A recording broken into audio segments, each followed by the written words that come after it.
In the forgotten swamps of southern Louisiana, where the air feels heavy with secrets and the oak trees whisper in languages long dead, lies a story that most historians refuse to acknowledge. It is not a tale of soldiers or generals, but of a family whose hunger for power led to betrayal, blood, and fire. Tonight we uncover the hidden history of Belmont Plantation, a place where love, death, and obsession collided in the most forbidden of ways.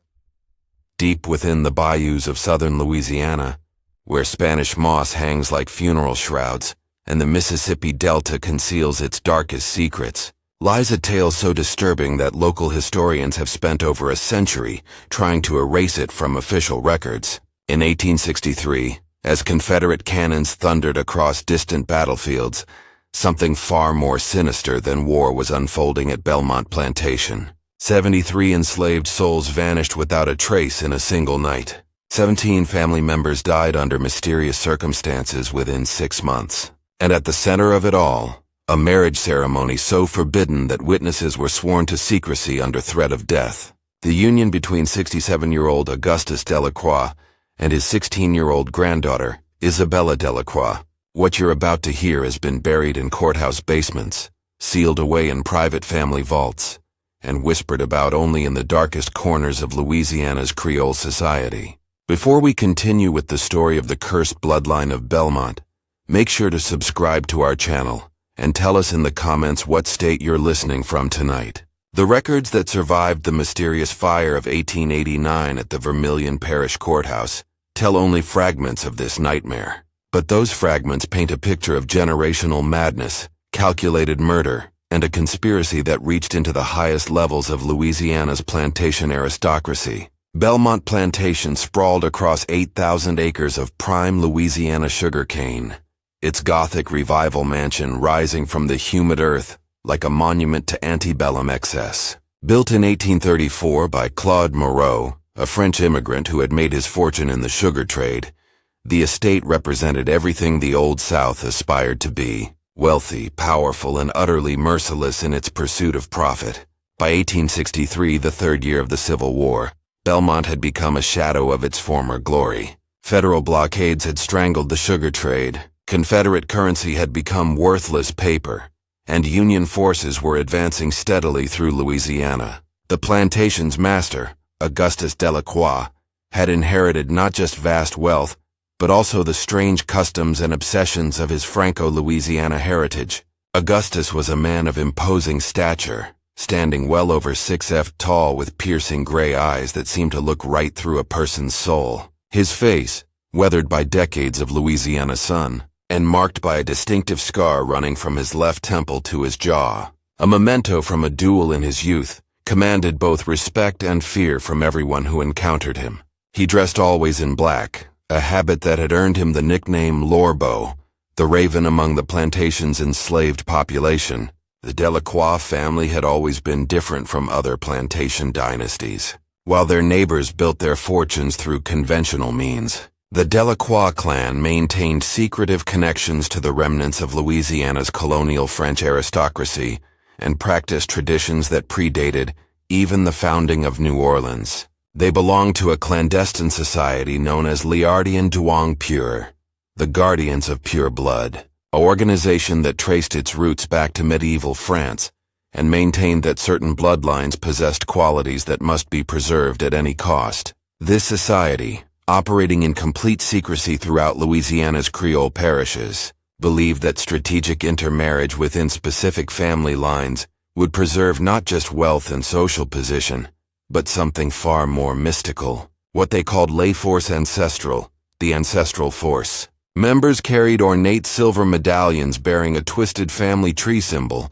and they gathered monthly at locations known only to the initiated. Augustus had been widowed for 7 years, his wife Evangeline having died in 1856 under circumstances that the family physician had diplomatically recorded as consumption, though household servants whispered of strange marks on her neck and arms that suggested a more violent end.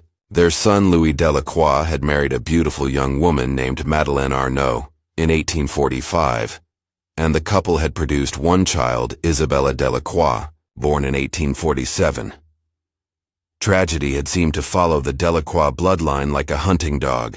Louis and Madeleine had perished in a carriage accident in 1863, just as the Union Army was tightening its grip on Louisiana.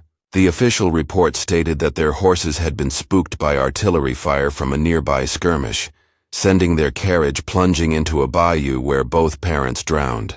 But several witnesses reported hearing the crash occur hours before any military action had taken place in that area, and the carriage was found with its axle deliberately damaged. Marks that suggested sabotage rather than accident. This left 16-year-old Isabella as the sole heir to the Delacroix fortune, making her one of the wealthiest young women in war-torn Louisiana. She was, by all accounts, extraordinarily beautiful, with the classical features prized by Creole society: olive-toned skin, dark hair that fell in natural ringlets to her waist, and startling green eyes that seemed to change color in different light. But more than her beauty, Isabella possessed an intelligence that made adults uncomfortable. She spoke fluent French, Spanish, and English, had received an education that rivaled that of most men, and displayed an unsettling ability to see through the lies and pretenses of the adults around her. The plantation itself harbored dark secrets that went far beyond the typical brutalities of slavery.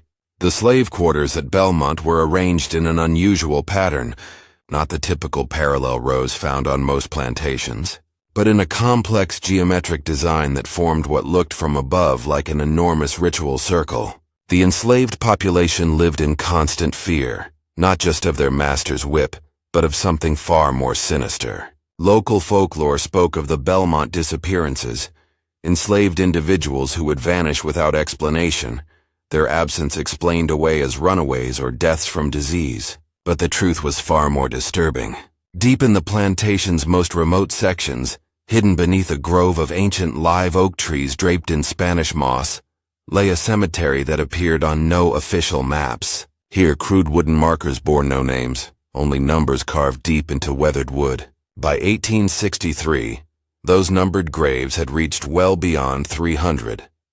On the morning of September 15, 1863, as autumn mist rose from the bayous and Confederate deserters moved like ghosts through the Louisiana wilderness, Augustus Delacroix made an announcement that would shock even the hardened residents of the plantation district. He intended to marry his granddaughter, Isabella Delacroix, in a ceremony to be held within the month. The announcement came during what should have been a routine meeting with his overseer, Victor Boudreau, a brutal man whose methods had earned him a reputation for cruelty. Even by the standards of antebellum Louisiana, Boudreau, a lean figure with calculating eyes and hands permanently stained with tobacco juice, had been reviewing the plantation's increasingly desperate financial situation, when Augustus interrupted him with words that made the hardened overseer's face go pale. "The solution to our troubles lies not in selling land or reducing operations," Augustus said, his voice carrying the calm certainty of a man who had never been contradicted. "It lies in an ancient provision of our family charter, one that my grandfather wisely included when he established the plantation's legal framework." He produced from his desk a leather-bound document case, its brass fittings green with age, and its surface scarred by decades of handling. From within, he withdrew a collection of papers written in archaic French legal terminology. The ink faded to brown, but still legible. As he read aloud, his voice took on an almost ritualistic cadence. "According to the founding charter of Belmont Plantation, established by royal grant in 1834, all lands, properties, and holdings shall remain within the direct bloodline of the Delacroix family in perpetuity. Should circumstances arise that threaten the continuation of this bloodline, emergency provisions may be enacted to preserve the ancestral inheritance." His finger traced the elaborate script as he continued. "These provisions include the right of the patriarch to enter into union with any direct female descendant for the sole purpose of maintaining familial control over all properties and assets."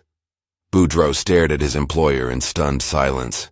Even in Louisiana, where Creole families had long practiced strategic intermarriage to preserve fortunes, what Augustus was describing went far beyond social convention. It was not merely unusual, it was an abomination that violated both law and nature. "Sir," Boudreau finally managed, "you cannot be serious. The girl is your granddaughter. Such a union, Augustus interrupted, would be perfectly legal under the emergency provisions of our charter. More importantly, it would ensure that Belmont remains under Delacroix control as God and our ancestors intended.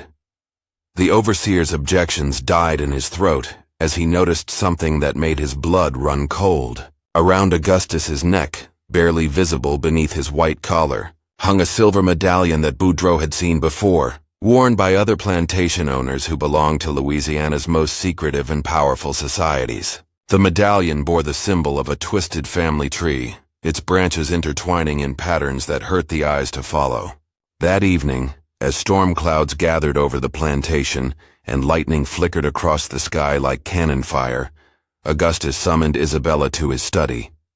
The room was a shrine to the Delacroix family legacy. Oil paintings of stern ancestors lined the walls, their eyes seeming to follow anyone who dared enter. Leather-bound ledgers containing records of sugar harvests, slave purchases, and financial transactions filled tall bookcases, while the massive mahogany desk displayed artifacts from the family's French origins. An ornate letter opener that had belonged to Claude Moreau, a crystal inkwell gifted by a Louisiana governor, and a collection of documents sealed with red wax and ribbon.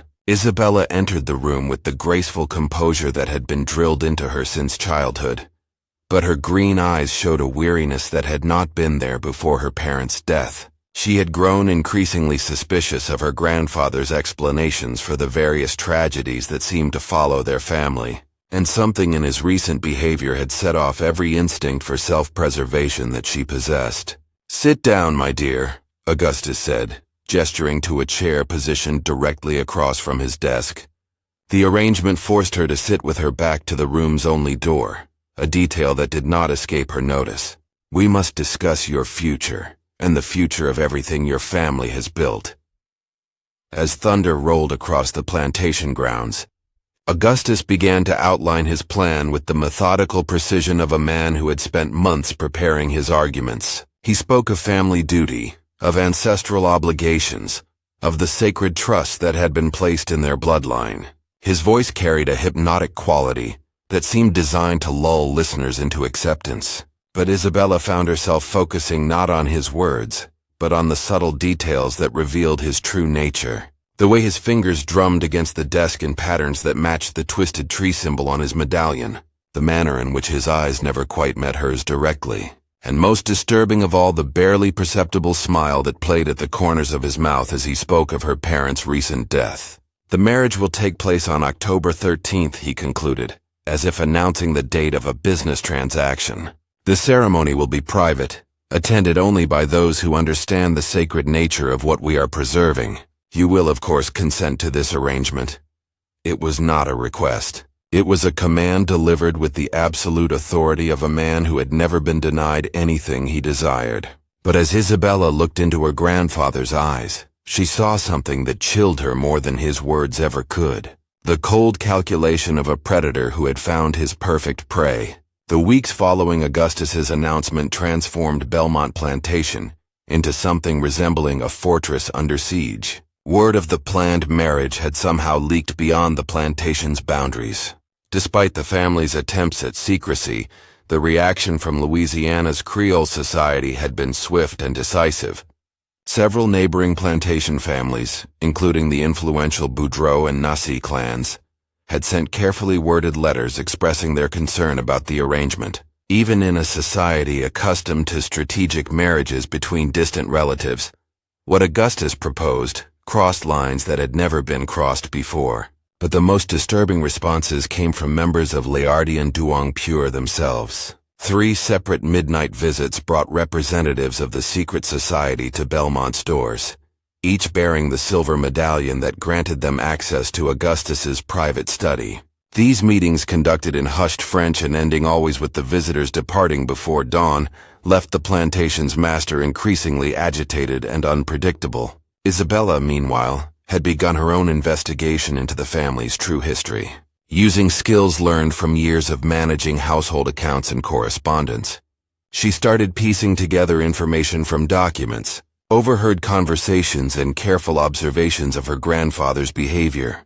What she discovered painted a picture that was far more horrifying than even her worst suspicions had suggested. Her parents' death, she realized, had been no accident. Hidden among her father's papers, she found evidence of a heated argument between Louis and Augustus. Just days before the carriage crash, Louis had discovered something about the family's finances. Specifically, evidence that Augustus had been systematically embezzling from plantation accounts and selling enslaved families to cover gambling debts and society obligations. More damaging still, Louis had learned about his father's involvement with Louisiana and threatened to expose their activities to federal authorities.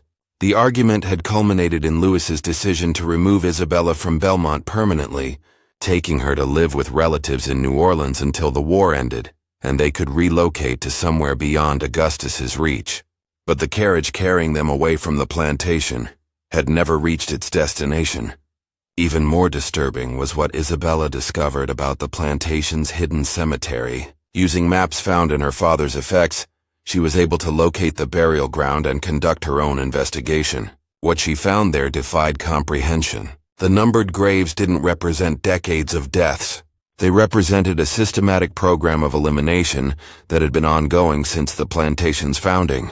The buried individuals weren't just enslaved people who had died from disease or overwork. They were people who had learned too much about the Delacroix family's activities or posed threats to their secrets. Many of the graves were far too small to contain adult bodies. Some were so recent that the earth above them had not yet settled. And most chilling of all, several graves bore dates from after her parents' death, suggesting that Augustus had been preparing for potential opposition to his plans by permanently silencing anyone who might interfere. As October approached and the forced marriage loomed closer, Isabella began to understand the true scope of her grandfather's madness.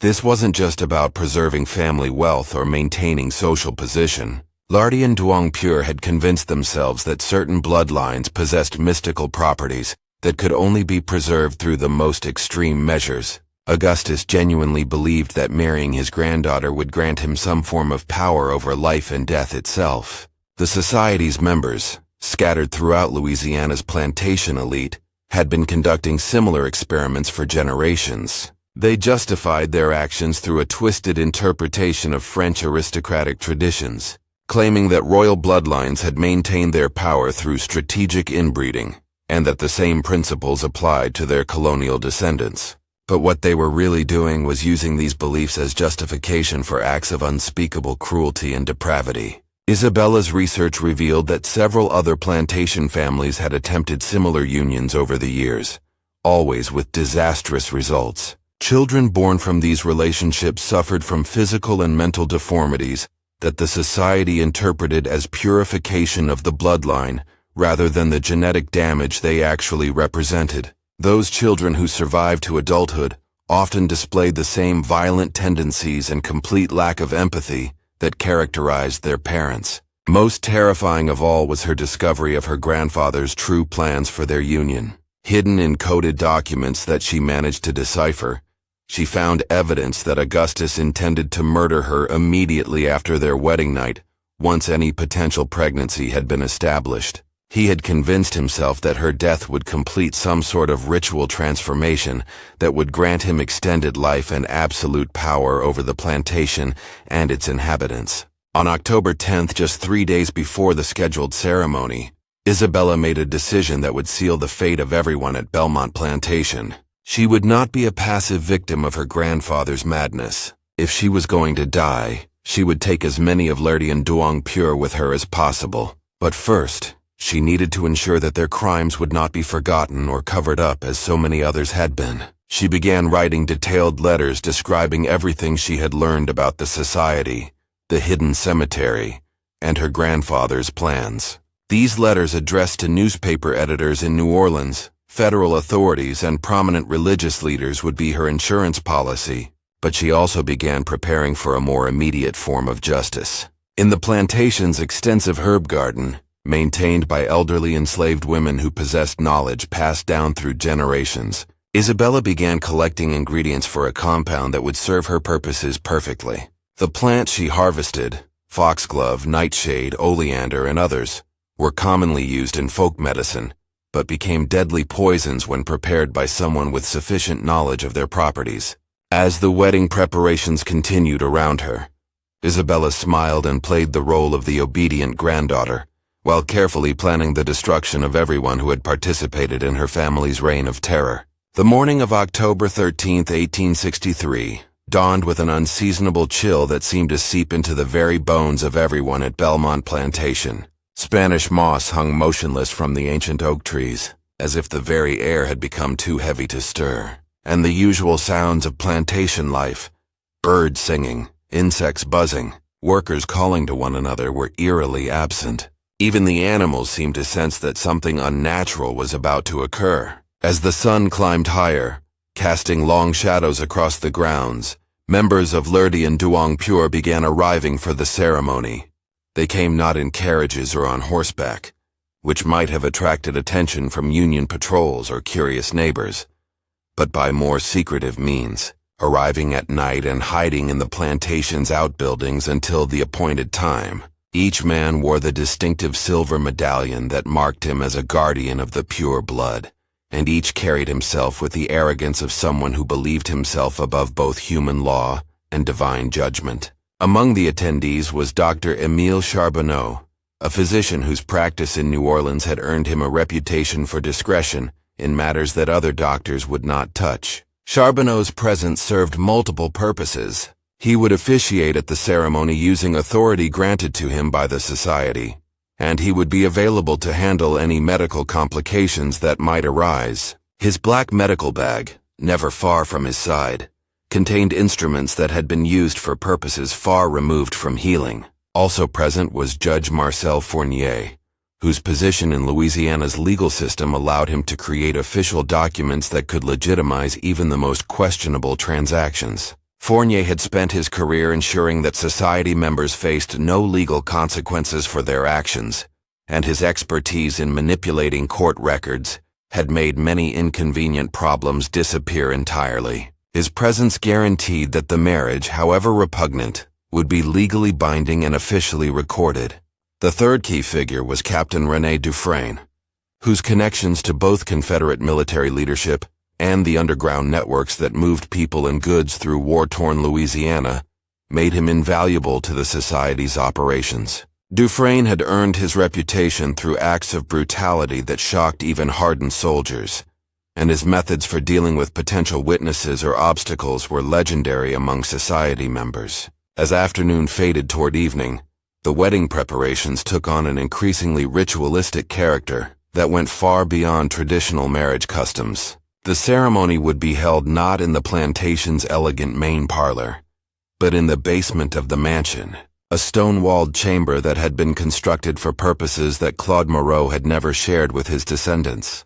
The walls bore symbols carved deep into the stone, patterns that seemed to shift and move in the flickering candlelight, creating an atmosphere that was more suited to pagan ritual than Christian marriage. Augustus had insisted on personally overseeing every detail of the preparations, from the arrangement of black candles around the chamber to the positioning of chairs for the society members who would serve as witnesses. His behavior throughout the day had become increasingly manic, as if the approaching ceremony was releasing something that had been carefully contained for decades. He spoke frequently to empty air, carrying on conversations with ancestors who existed only in his fevered imagination, and his eyes had taken on a glassy quality that suggested either madness or the influence of chemical stimulants. Isabella, meanwhile, had spent the day in her room, supposedly preparing for the ceremony, but actually making final preparations for her own plan of revenge. The compound she had prepared from the plantation's poisonous plants was ready,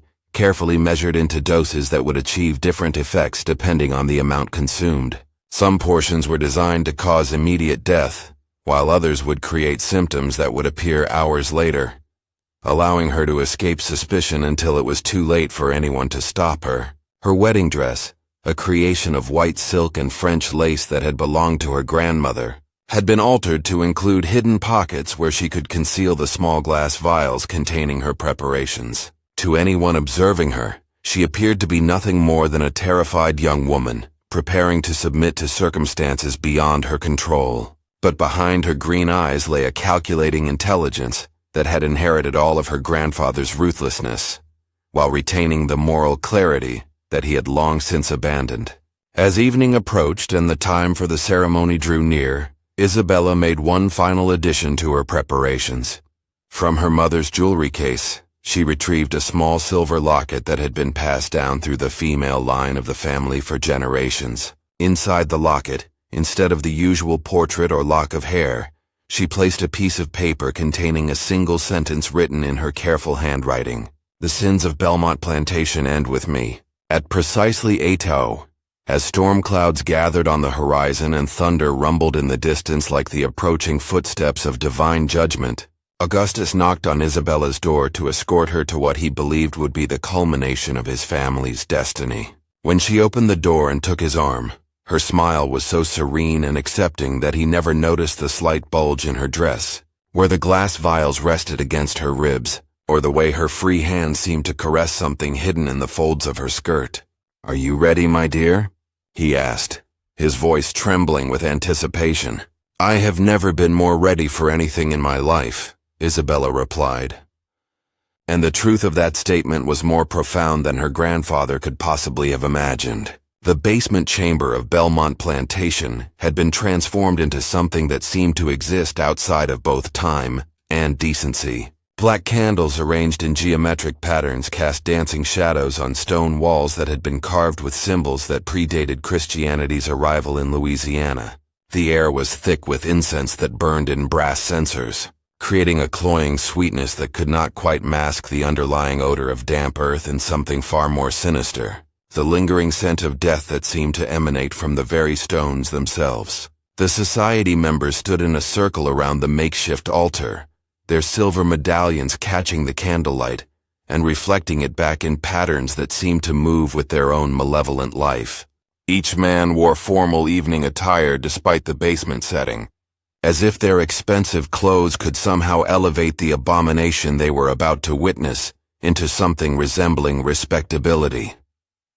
Dr. Charbonneau had positioned himself at the altar, a leather-bound book in his hands that bore no resemblance to any traditional religious text. The volume was bound in what appeared to be human skin, its pages yellow with age and covered in script that seemed to writhe and shift in the flickering light. This was the Society's unholy scripture, a collection of rituals and beliefs that they had accumulated over generations of practicing their twisted interpretation of bloodline preservation.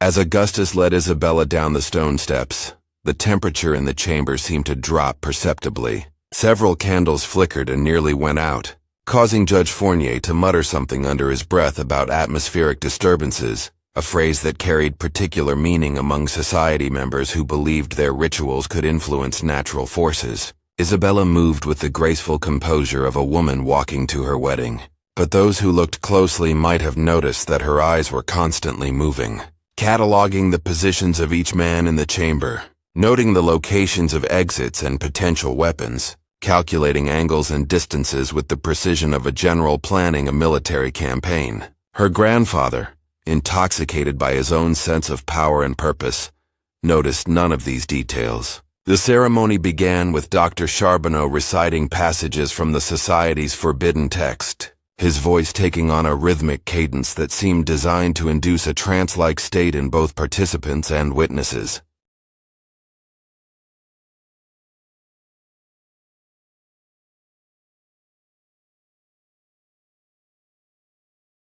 The words were a mixture of corrupted Latin, archaic French, and phrases in languages that no living person should have known how to speak. As he spoke, the other society members began a low humming that harmonized with his voice, creating a sound that seemed to resonate through the stone walls and into the very foundations of the plantation. Captain Dufresne had positioned himself near the chamber's single entrance, ostensibly to prevent interruption, but actually to ensure that no one present would be able to leave before the ceremony was complete.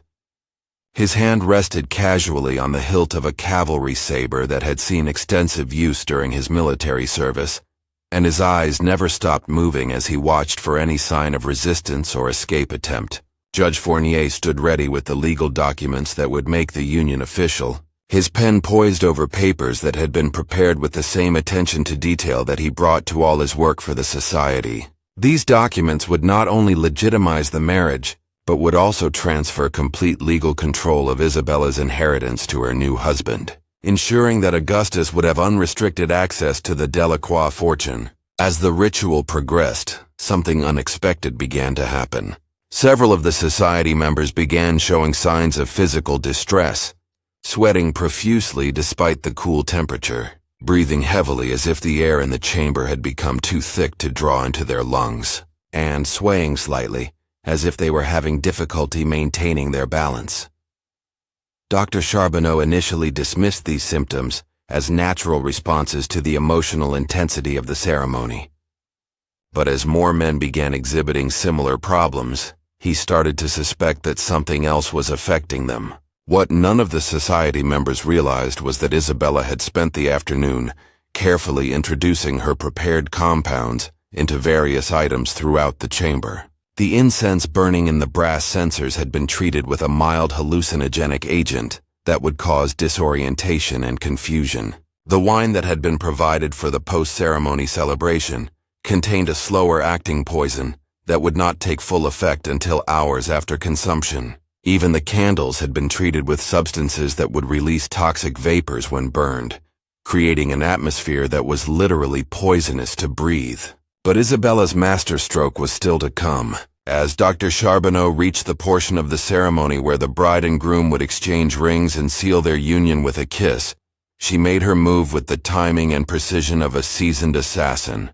"Before we proceed," she said, her voice cutting through the rhythmic chanting with crystalline clarity, "I believe there is something that should be shared with everyone present." The sudden interruption caused an immediate hush to fall over the chamber. Augustus turned to look at his granddaughter with an expression of surprise that quickly darkened into anger. But before he could speak, Isabella continued with a smile that was both beautiful and terrifying. "My dear grandfather has told me so much about the sacred traditions of Liardi and Duong Pure, and I wanted to honor those traditions by preparing a special communion for everyone present." From the hidden pockets in her wedding dress, she produced a silver tray containing small crystal glasses, each filled with what appeared to be sacramental wine. "This vintage comes from grapes grown in the soil of our family cemetery, the secret one where so many inconvenient people have been buried over the years."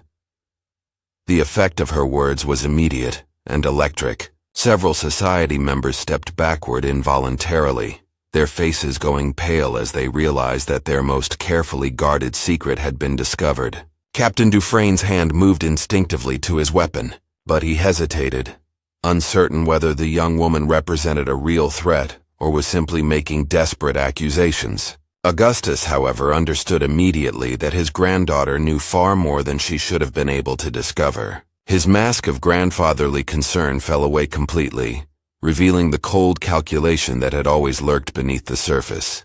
"You foolish child," he said, his voice dropping to a whisper that somehow carried more menace than shouting would have. "You have no idea what forces you are meddling with." Isabella's smile never wavered as she raised one of the crystal glasses in a mock toast. "Oh, but I do, grandfather. I know exactly what I am meddling with. I know about the murders, the buried bodies, the society's experiments in bloodline purification. I know that you killed my parents when they tried to stop you, and I know that you plan to kill me." As soon as this obscene ceremony was complete, the tension in the chamber had become so thick it was almost tangible. Every man present understood that they had reached a moment of absolute crisis. Either they would complete their ritual and eliminate the threat that Isabella represented, or everything they had worked for over generations would be exposed and destroyed. "What I want to know," Isabella continued, still holding the glass aloft, "is which of you gentlemen has the courage to drink first from the fruits of your own evil?" The silence that followed Isabella's challenge stretched for what felt like an eternity, broken only by the sound of candles sputtering, and the increasingly labored breathing of the society members who were beginning to feel the full effects of the poisoned atmosphere. In that moment, every person in the chamber understood that they had passed the point of no return. Whatever happened next would determine not just the fate of the Delacroix family, but the future of Liardi and Duong Pure itself. Captain Dufresne was the first to act, drawing his saber in one fluid motion and pointing it directly at Isabella's throat. Enough of these games, child. You will complete the ceremony, and you will forget whatever fantasies you have created about your family's history. But Isabella had been prepared for exactly this response. As the blade moved toward her, she deliberately dropped the crystal glass she had been holding. It shattered on the stone floor, and the wine within began to hiss and smoke as it made contact with the ancient stones, releasing vapors that made everyone present step backward in alarm. That wine, she said calmly, was prepared from oleander flowers, foxglove leaves, and several other plants that grow wild in our beautiful Louisiana bayous. The same plants that your society has been using for generations to eliminate inconvenient people. The same compounds that killed my parents when their carriage horses were fed poison-laced grain just before their journey. Dr. Charbonneau, his medical training allowing him to recognize the implications of what she was describing, moved quickly toward his black bag, but Isabella's voice stopped him with words that froze the blood in his veins. I wouldn't reach for your instruments just yet, Doctor. You see, every person in this chamber has already been exposed to carefully measured doses of various toxins. The incense you've been breathing contains compounds that affect the nervous system. The wine you sampled during your preparations was treated with substances that are currently working their way through your bloodstream. Even the candles have been burning chemicals that become increasingly dangerous the longer you remain in this chamber. Judge Fournier, his legal mind immediately grasping the implications, stepped forward with his hands raised in what he hoped would appear to be a peaceful gesture. Young lady, if you have grievances against your grandfather, there are legal channels through which they can be addressed. There is no need for anyone to be harmed. Isabella's laughter echoed off the stone walls like the sound of breaking glass. Legal channels. Judge Fournier, you have spent your entire career ensuring that there are no legal channels capable of addressing the crimes of Liardi and Duong Pure. How many documents have you falsified? How many death certificates have you signed without question?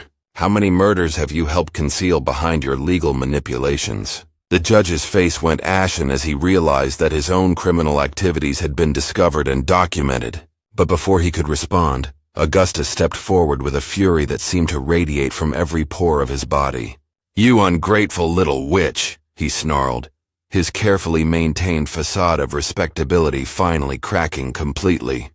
Do you have any idea what sacrifices I have made to preserve our family's legacy? What I have done to ensure that the Delacroix name would endure through generations?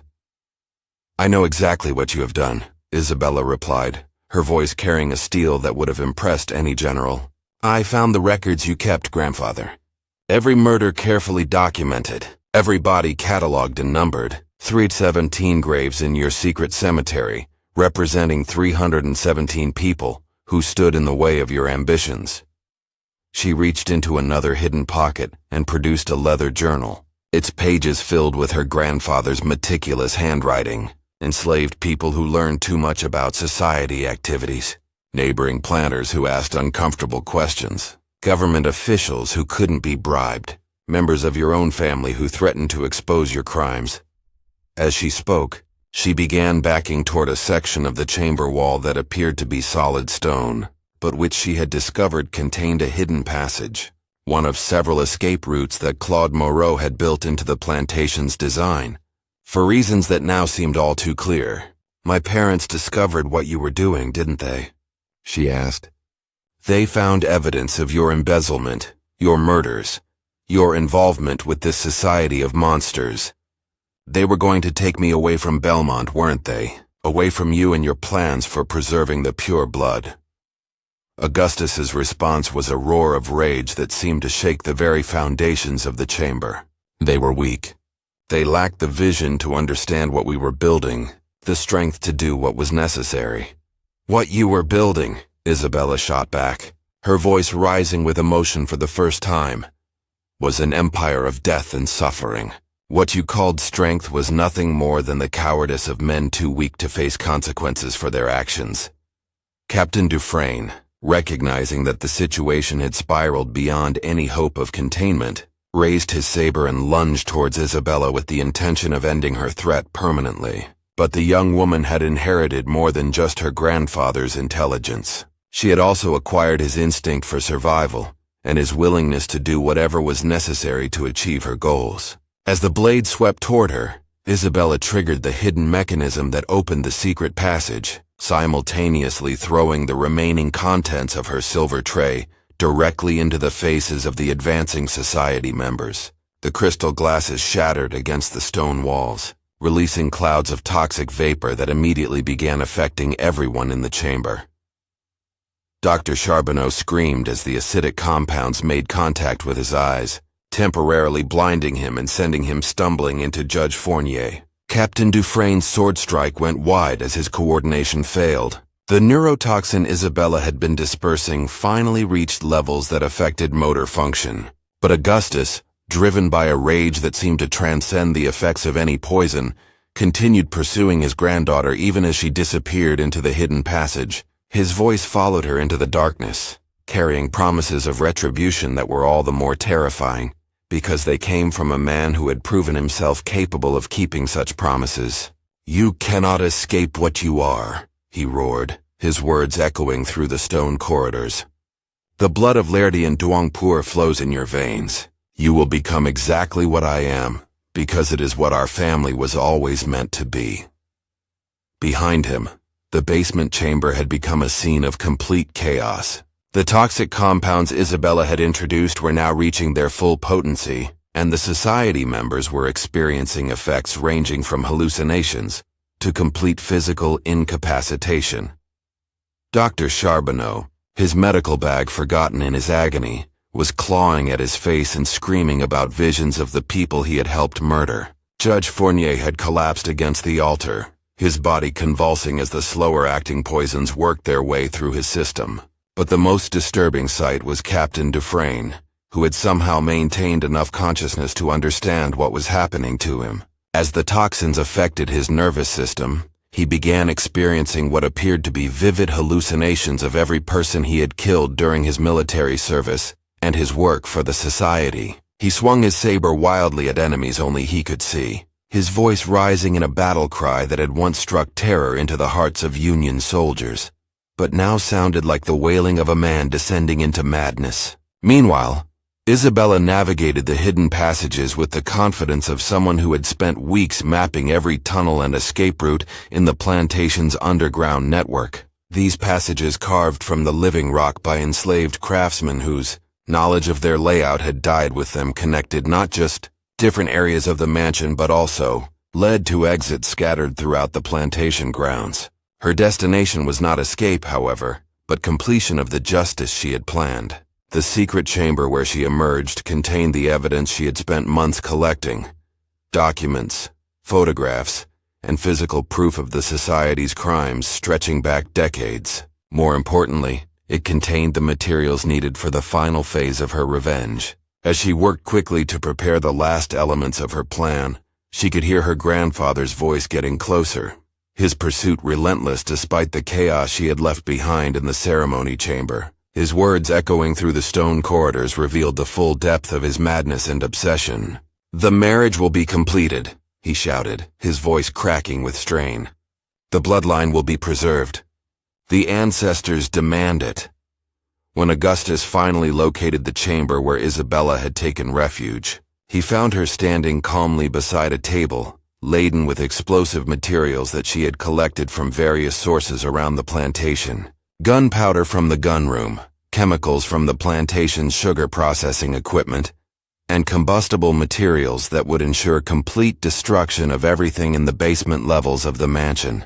"You're too late, grandfather," she said, her voice carrying a finality that made him stop short.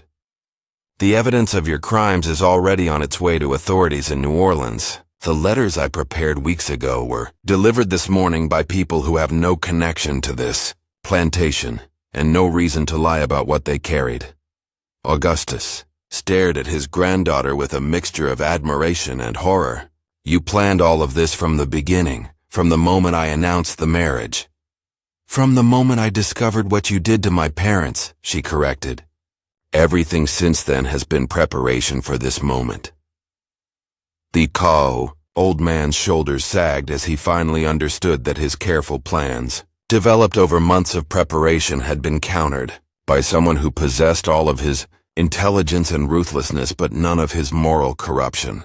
"What do you want?" he asked, his voice suddenly sounding every one of his 67 years. "I want you to understand something before this ends," Isabella replied. "You always believed that strength came from the willingness to do evil. That power meant the ability to hurt others without consequences, but real strength comes from the willingness to sacrifice everything to protect the innocent, even when that sacrifice includes your own life."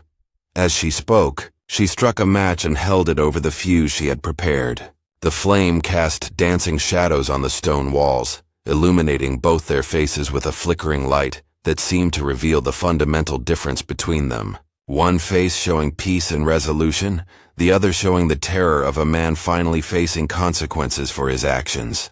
"The bloodline of Lerdian Duong Pure ends here," she said.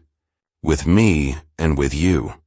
The explosion that destroyed the basement levels of Belmont Plantation on the night of October 13th, 1863 was heard as far away as New Orleans, where Union military authorities initially assumed it was related to Confederate sabotage activities. The fire that followed burned for 3 days, consuming not just the mansion, but also the slave quarters, outbuildings, and much of the surrounding grounds. Official reports filed by Union investigators who arrived at the scene described the destruction as the result of an accidental explosion in the plantation's powder magazine, likely caused by Confederate deserters attempting to steal gunpowder and ammunition. This explanation was accepted without question, partly because it fit with known patterns of wartime destruction, and partly because the evidence that might have suggested other causes had been completely obliterated by the fire. What the investigators never learned was that Isabella's carefully planned revenge had succeeded beyond even her expectations.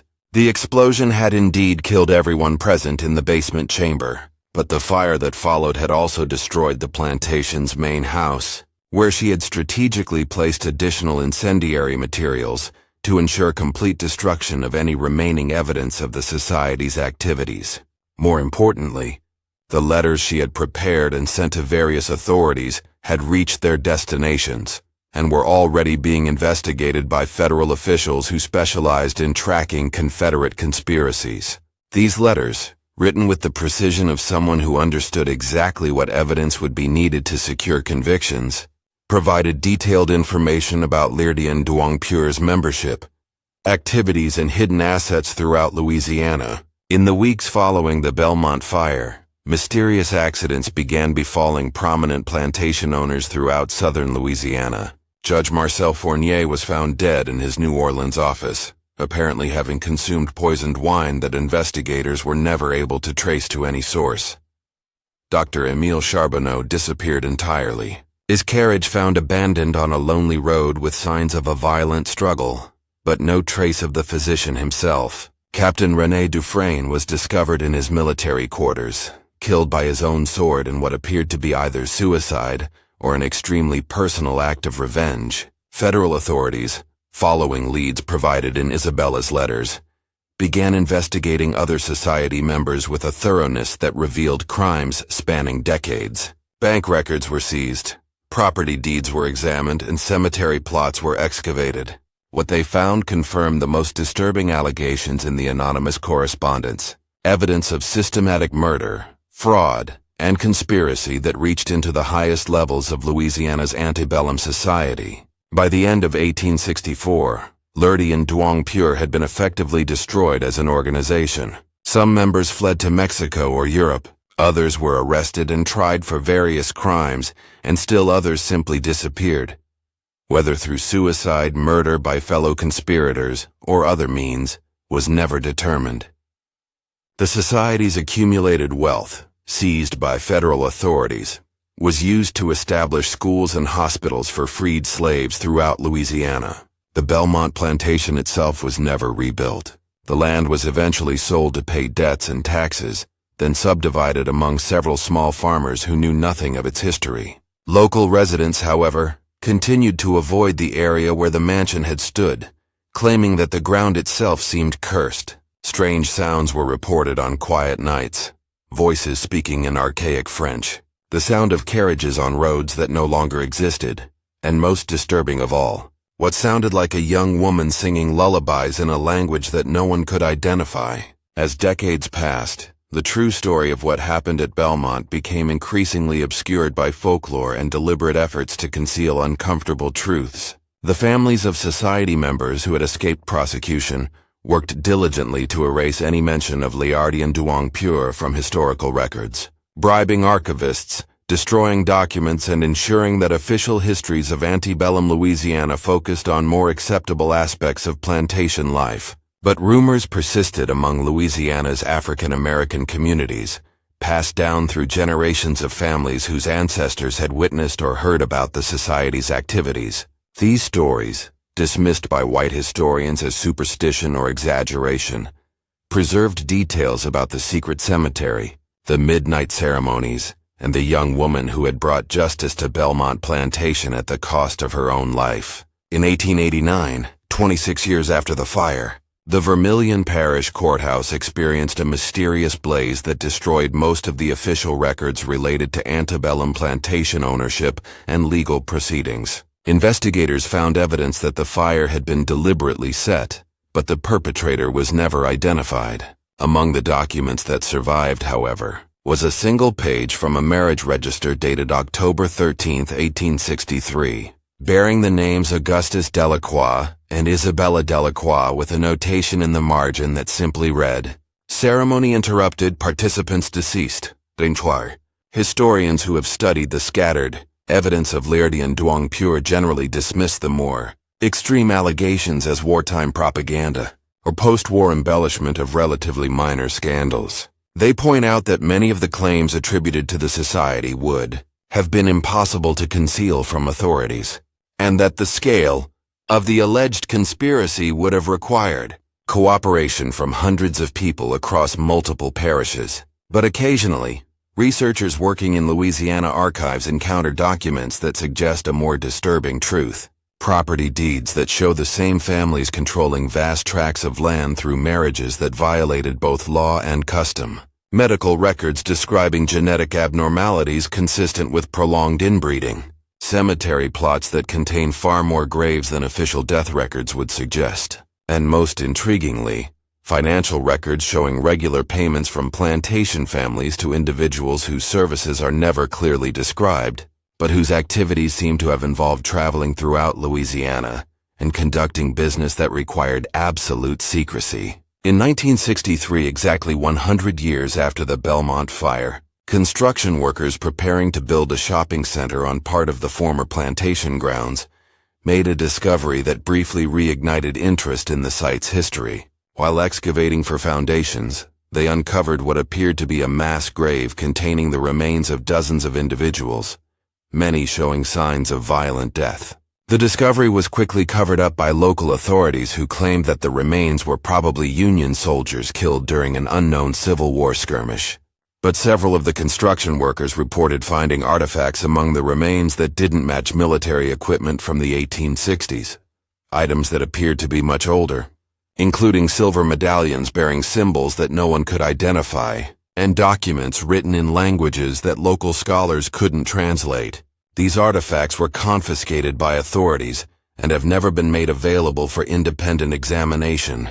Today, the area where Belmont Plantation once stood is occupied by a suburban development whose residents occasionally report strange phenomena.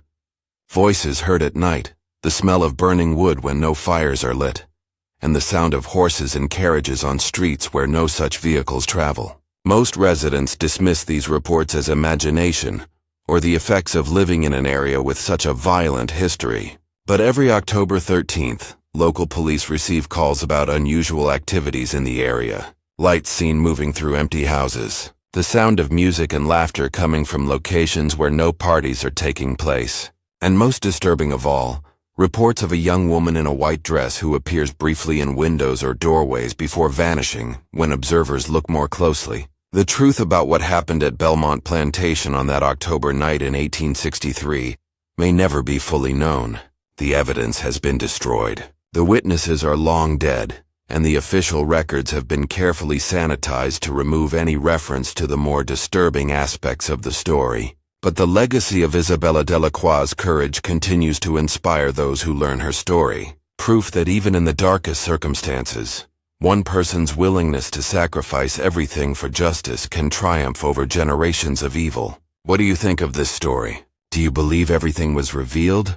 Or do you think there are still secrets buried in the Louisiana bayous? Leave your comment below, and tell us about any similar legends from your own area. If you enjoyed this tale and want more horror stories like this, subscribe, hit the notification bell, and share with someone who loves mysteries. The darkness of history holds many secrets, and we'll continue to uncover them together. The fire of Belmont may have erased the walls of its mansion, but the whispers have never gone silent. Some say the land itself remembers.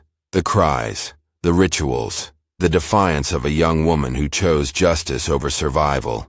Even now, on cold October nights, locals claim to see a figure in white near the ruins, staring at the living as if reminding them that evil never truly disappears. It only waits. What do you think? Are these just ghost stories or fragments of a past deliberately buried? Share your thoughts in the comments, and if you're brave enough to uncover more haunted truths from America's forgotten corners, subscribe and stay with us. The next story might be closer to your hometown than you realize.